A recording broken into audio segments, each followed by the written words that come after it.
এক মাসেরও বেশি সময়ের প্রস্তুতি, অনলাইন অফলাইনে বিরামহীন প্রচারণা। নেতাকর্মীর দাওয়াতপত্র নিয়ে গেছেন ঘরে ঘরে। লিফলেট বিতরণ হয়েছে শহর থেকে গ্রামে।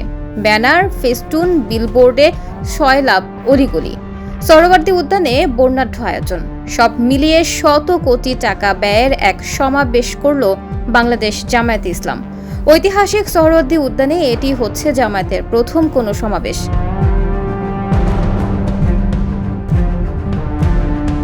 মহাসমাবেশকে কেন্দ্র করে গত কয়েকদিন ব্যাপক প্রচারণা চালায় দলটি। ব্যানার, ফেস্টুন, বিলবোর্ডের পাশাপাশি অনলাইনেও প্রচারণা চালানো হয়, যার পেছনে খরচ করা হয় কারি কারি অর্থ।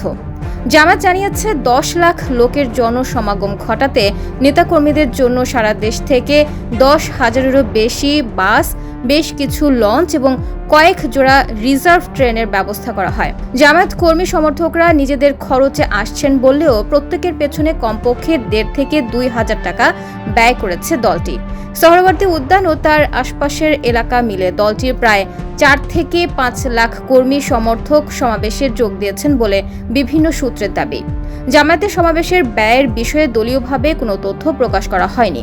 তবে দলের সেক্রেটারি জেনারেল এক সংবাদ সম্মেলনে সমাবেশকে একটি ব্যয়বহুল কর্মসূচি বলে উল্লেখ করেছিলেন।